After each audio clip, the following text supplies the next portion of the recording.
नमस्कार, मैं हूं संतोष। सिटी न्यूज़ वैन रीवा की सांध्यकालीन समाचार सेवा में आपका स्वागत है। प्रस्तुत हैं आज के मुख्य समाचार। कल मनाई जाएगी ईद।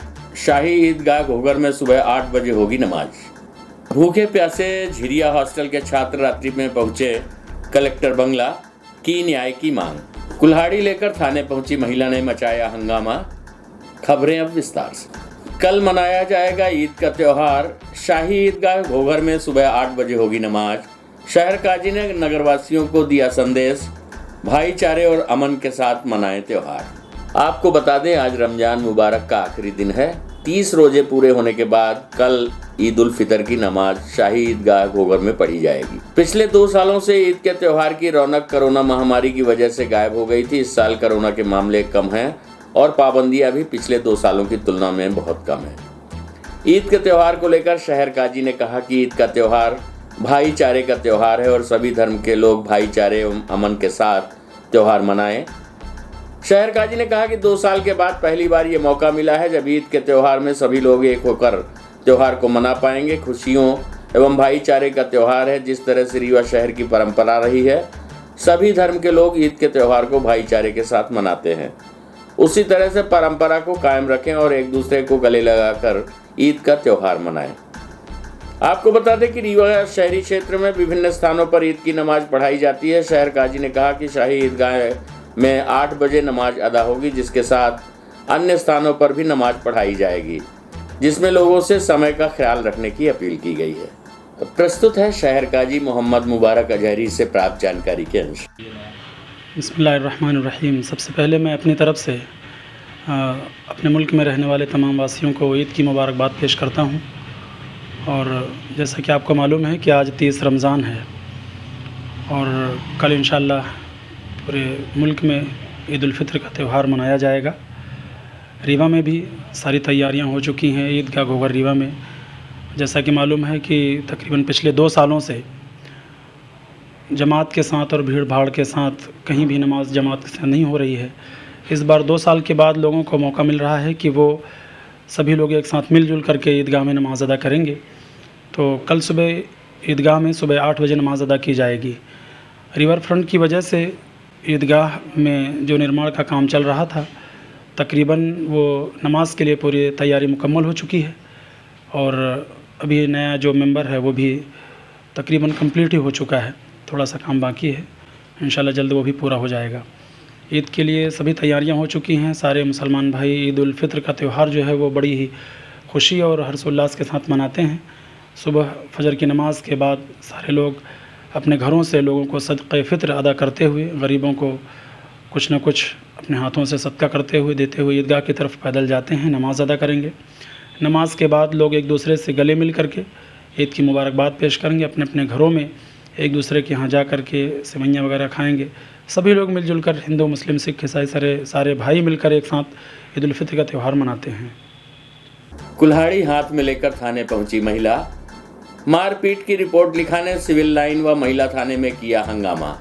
मोहल्ले वालों पर लगाया मारपीट का आरोप। आपको बता दें कि कल रात हाथ में कुल्हाड़ी लेकर एक महिला रिपोर्ट लिखाने थाने पहुंची, जिसे देखकर थाने में हड़कंप मच गया। महिला ने अपने साथ मोहल्ले के लोगों द्वारा मारपीट की जाने की जानकारी दी। पुलिस ने उसे समझाइश देकर शांत कराया।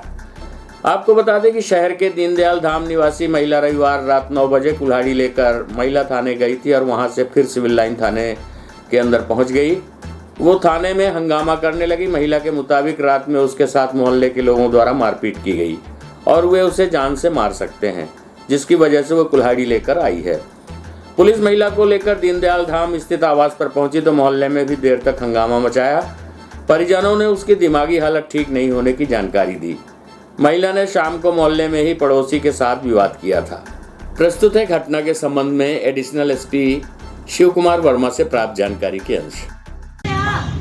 नाम है और आपका क्या नाम है? कृष्णा गौतम नाम है हमारा। संतोष तिवारी की लड़की दीनदयाल कॉलोनी से पड़रा से आई हूँ।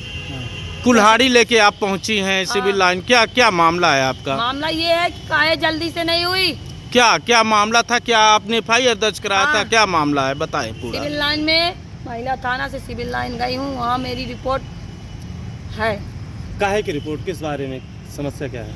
एक स्त्री ने मेरे हाथ चलाया है।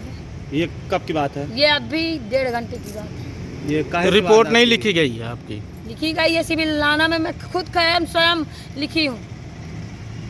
आवेदन दिया है आपने? सर, ये सिविल लाइन थाना क्षेत्र अंतर्गत कल एक महिला कुल्हाड़ी लेके पहुंची थी थाने, क्या पूरा मामला है? हाँ, ये घटनाक्रम हुआ है सिविल लाइन थाने में। कल एक महिला थी जो आई थी वहाँ पर, कुल्हाड़ी लेके आई थी और अपनी कुछ शिकायत बता रही थी। जब थाना प्रभारी के द्वारा मामले की पूरी तस्दीक की गई, महिला अधिकारियों को बुला के पूछताछ की गई, जानकारी ली गई, तो निकल के आया उसमें कि महिला थोड़ा सा मानसिक रूप से कमज़ोर है और उस कारण से परिजनों को बुला के समझा देकर उसको छोड़ दिया गया है। तो उसका आरोप है कि पड़ोसी द्वारा उसको परेशान किया जा रहा था। हाँ, वो सब तस्दीक कर लिए तथ्यों की और उसके बाद जानकारी जो लगी है उसके आधार पर उसको आवश्यक समझाई दे दी है। अगर कोई और तथ्य निकल के आएगा तो उसमें वैधानिक कार्रवाई की जाएगी। ट्रेन से गुजरात भागने की फिराक में था 15,000 का इनामी, पुलिस ने पहुंचाया सलाखों के पीछे। कई जिलों में पुलिस कर रही थी तलाश, एनडीपीएस एक्ट सहित कई मामलों में था फरार। आपको बता दें कि रीवा शहडोल पुलिस सहित जबलपुर एसटीएफ की नजरों से भाग रहे 15,000 के इनामी बदमाश को आखिरकार रीवा पुलिस ने गुजरात भागने से पहले ही पकड़ लिया और उसे सलाखों के पीछे पहुंचा दिया। पकड़े गए शातिर अपराधी पर अलग अलग थाना क्षेत्रों से 15,000 का इनाम घोषित था। पुलिस ने आरोपी से पूछताछ कर उसे न्यायालय में पेश कर जेल भेज दिया है। इस पूरी कार्रवाई को लेकर सिविल लाइन थाना प्रभारी हितेंद्र नाथ शर्मा ने बताया कि पकड़ा गया आरोपी शिवम सिंह बघेल उर्फ डिग्गी पिता मोरध्वज सिंह बघेल निवासी बैकुंठपुर, जो रीवा जिले के सिरमौर सोहागी बैकुंठपुर थाना, शहडोल जिले के गोहपारू थाना क्षेत्र से फरार था। इसके अलावा शिवम की तलाश जबलपुर एसटीएफ भी लंबे समय से कर रही थी। शिवम के ऊपर सभी जगह से मिलाकर 15,000 का इनाम घोषित था। बताया गया कि जबलपुर एसटीएफ सहित रीवा की सिविल लाइन थाना पुलिस को सूचना मिली कि शातिर अपराधी शिवम सिंह रीवा रेलवे स्टेशन से गुजरात भागने की फिराक में है, जिसके बाद पुलिस ने रेलवे स्टेशन पहुंचकर एसटीएफ की मदद से गिरफ्तार कर लिया और अग्रिम कार्यवाही के लिए सिरमौर पुलिस को सुपुर्द कर दिया है। बताया गया है कि आरोपी के ऊपर एनडीपीएस एक्ट सहित कई अन्य मामले भी दर्ज थे। इस पूरी कार्यवाही में सिविल लाइन थाना प्रभारी हितेंद्र नाथ शर्मा, उप निरीक्षक राहुल सोनकर, एसटीएफ इकाई जबलपुर के आरक्षक प्रभात सिंह बघेल, आरक्षक आनंद पांडे की प्रमुख भूमिका रही। प्रस्तुत है एडिशनल एसपी शिव कुमार वर्मा से प्राप्त जानकारी के अंश। सर, ये सिविल लाइन थाना क्षेत्र अंतर्गत एक शातिर बदमाश पकड़ाया गया, एनडीपीएस में कई मामलों में फरार था और काफ़ी इनाम था 15,000 से। हाँ, ये शिवम सिंह उर्फ डिक्की, ये बैकुंठपुर थाना क्षेत्र का रहने वाला, 21 साल की इसकी उम्र है। ये रीवा जिले के 4 मामलों में फरार था। 2 एनडीपीएस के मामले थे, एक थाना सुहागी का और एक थाना गढ़ का। सुहागी के मामले में इसके ऊपर 3,000 रुपये का इनाम भी था। इसी तरह से 2 327 के मामले भी थे अड़ीबाजी के, एक बैकुंठपुर का और एक सिरमौर का। सिरमौर के मामले में 2,000 रुपये का इनाम था। इसके अतिरिक्त थाना गोपारू है शहडोल जिले में, वहाँ से भी 10,000 रुपये का इसके ऊपर इनाम घोषित था।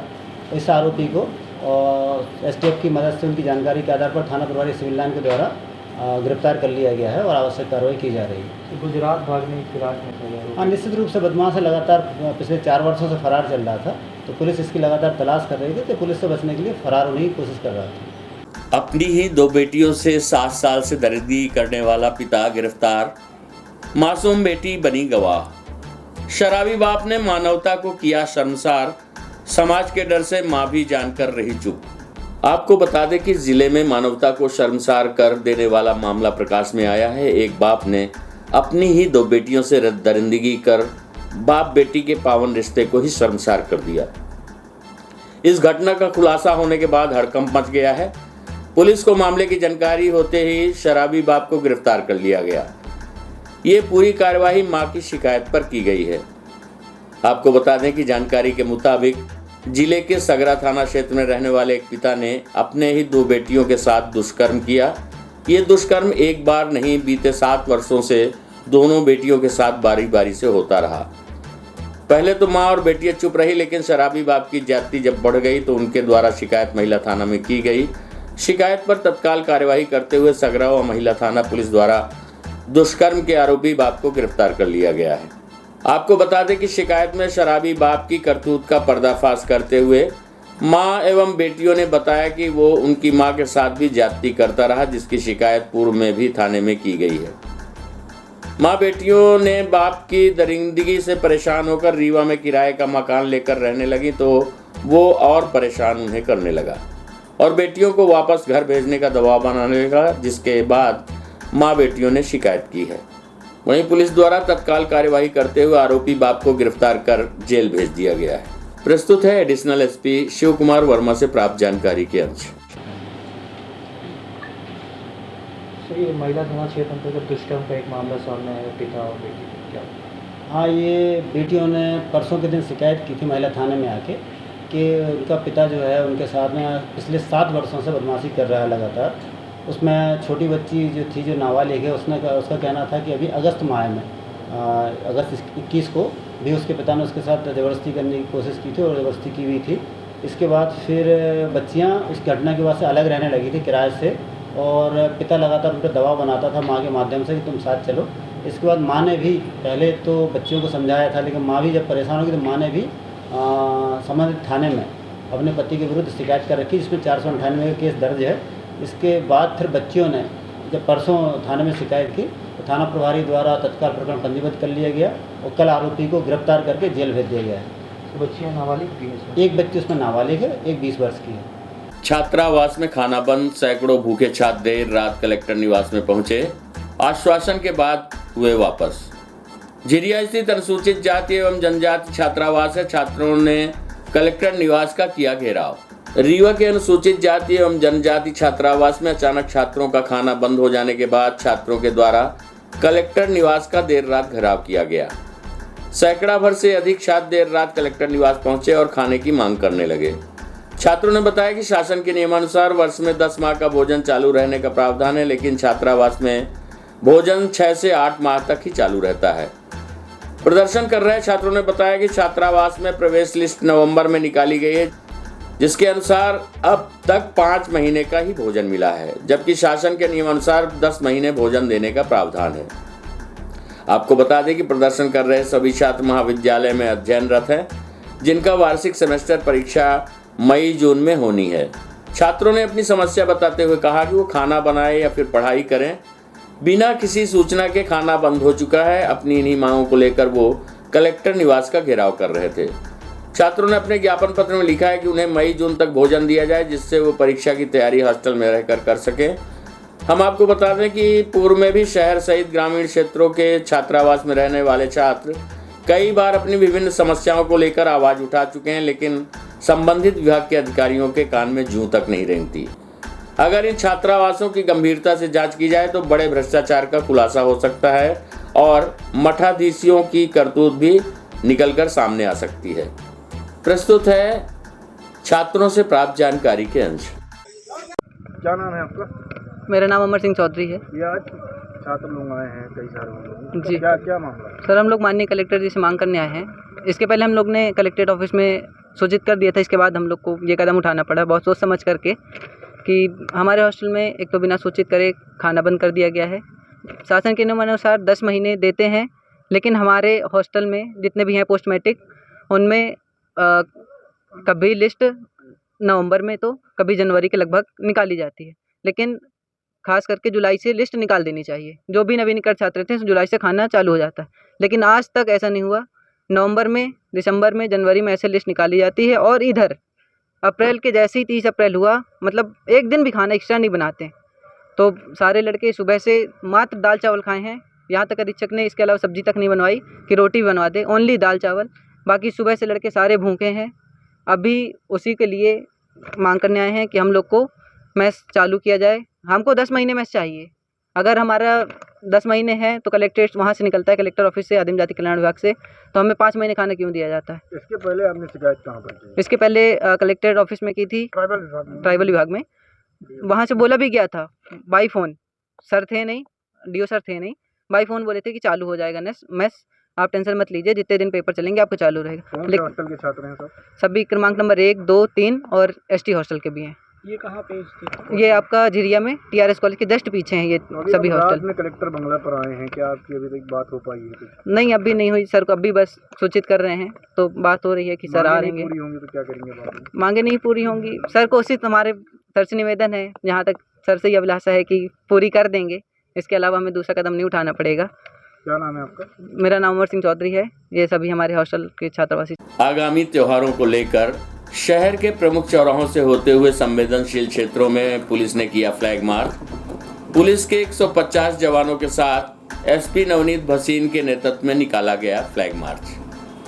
आपको बता दें कि पुलिस मुख्यालय के निर्देशानुसार बीती शाम आगामी त्योहारों को लेकर पुलिस ने रीवा में फ्लैग मार्च निकाला।